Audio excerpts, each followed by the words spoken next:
आंख दिखाकर फडणवीस से भिड़ रहे थे उद्धव, लेकिन फडणवीस की एक मुस्कान ने बढ़ा दी बेचैनी। उद्धव बन गए महाराष्ट्र के बोल बच्चन। आणि त्यांना सांगतो कम ऑन किल मी। बोल बच्चन भैरवी मी उत्तर देतो।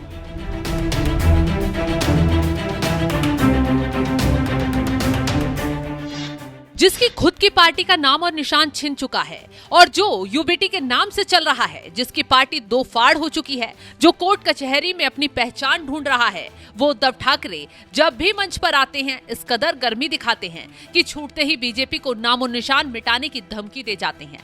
इस बार मौका था शिवसेना की वर्षगांठ का, जिसमें उद्धव ठाकरे मंच पर चढ़े तो न सिर्फ बाला साहिब की विचारधारा को भूल गए, बल्कि यूबीटी का एजेंडा भी याद नहीं रहा। याद रहा तो सिर्फ महाराष्ट्र की सरकार को ललकारना, मोदी सरकार को घेरना। लेकिन नतीजा क्या रहा? हर बार की तरह उद्धव ठाकरे का बयान और बीजेपी से टकराने का अंजाम उन्हें बुरी तरह भुगतना पड़ गया। दरअसल उद्धव ठाकरे मंच पर खड़े होकर हजारों की भीड़ में फिल्मी अंदाज से बीजेपी को घेरने खड़े थे। कहते नजर आए, अगर आप शिवसेना का ब्रांड खत्म करने आए तो हम आपका नामो निशान मिटा देंगे। जब से केंद्र में उनकी सरकार आई है तब से पनौती लगी हुई है। फिल्म में नाना पाटेकर गुंडों के बीच खड़े रहते हैं और उन्हें कहते हैं कम ऑन किल मी। वैसे ही मैं इन गद्दारों के सामने खड़ा हूँ और कहता हूँ कम ऑन किल मी। हिम्मत हो तो आओ, लेकिन मुझ पर आने वाले हो तो एक बात जरूर याद रखना। अमिताभ बच्चन की वो फिल्म थी ना, जिसमें अमिताभ कहते हैं कि एम्बुलेंस लेकर आना, क्योंकि जब आप आओगे तब आते वक्त सीधे आओगे, लेकिन जाते वक्त सीधे नहीं जाओगे। आप ही सोचिए, जो नेता खुद राजनीतिक आईसीयू में जा चुका है वो दूसरों को एम्बुलेंस की धमकी दे रहा है। खैर, जितने उग्र तरीके से लंबी चौड़ी लाइनों के साथ उद्धव ठाकरे ने ये चेतावनी दी, फडणवीस ने उतने ही शांत तरीके से दो शब्दों में ही उद्धव ठाकरे और उनकी पूरी टीम की बोलती बंद कर दी। फडणवीस ने तो छूटते ही कह दिया, मैं बोल बच्चन भैरवी का जवाब नहीं देता। ब्रँड पण चला आले तर तुमचे नामोनी शान मिटून टाकेल। येताना ॲम्ब्युलन्स घेऊन जाताना नावे होऊन झाला उद्धव ठाकरे। बोल बच्चन भैरवी मी उत्तर देतो।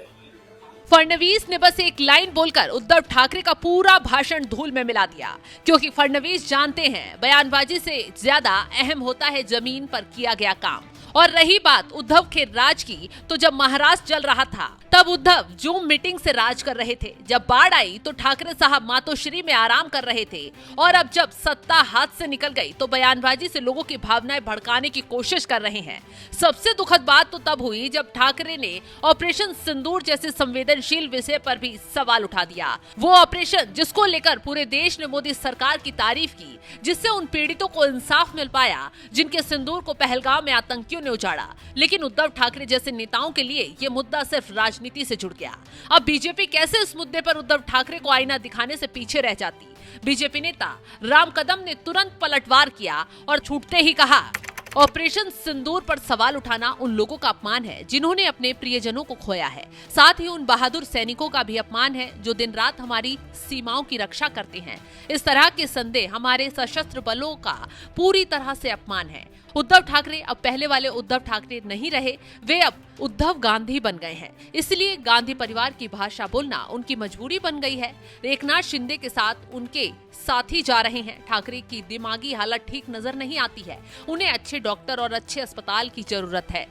खैर, उद्धव ठाकरे अपने फिल्मी डायलॉग की वजह से घर से बाहर तक बुरी तरह फंस गए। जनता देख रही है कि अब उद्धव सिर्फ मंचीय भाषणों के नेता बन चुके हैं। ना आंदोलन, ना सड़कों पर समर्थन, ना सच्चा शिवसेना स्टाइल, सिर्फ बयानबाजी जिसमें वो अब खुद ही फंसते हुए नजर आ रहे हैं। फिलहाल इस खबर को लेकर आप क्या राय रखते हैं? कमेंट बॉक्स में अपनी राय जरूर बताएं।